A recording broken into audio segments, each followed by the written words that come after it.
Senators have expressed serious concern and condemned China's recent aggression against Filipino troops and fishermen in the West Philippine Sea. The senators also wants the Philippine government to bring up the issue to the Association of Southeast Asian Nations. Here's the report.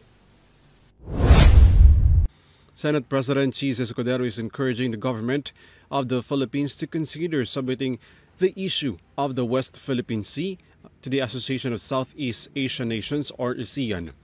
According to Escudero, the government has the option to raise the dispute in any forum and publish the status of the Philippines in the highly contested territory.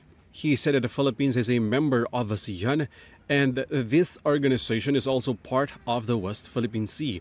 Subukan kung kakayanin ng ating DFA na dalhin ito sa ASEAN. Yan ang regional organization na kinabibilangan ng Pilipinas at hindi may kakila. Ang isyong ito kaugnay sa West Philippine Sea nagaganap sa loob ng nasasakupan ng ASEAN.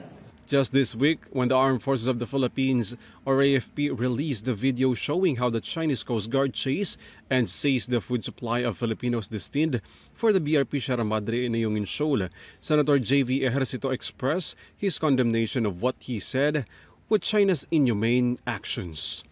According to the senator, China should give respect to the Philippines in the contested territory to avoid an increase in tensions and maintain the peace and stability in the region.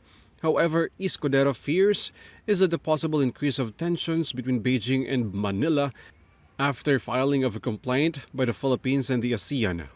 Langin manatiling mahinahon ang magkabilang panig ang ating bansa at ang bansang China, anuman ang uri ng opensibang ginagawa nila tulad ng pag-agaw, sana wag patulan ang ating bansa. Dahil ulitin ko, walang may gusto ng anumang uri ng digmaan na sumiklab dito sa rehiyon natin. Alvin Palabello for Euro TV News.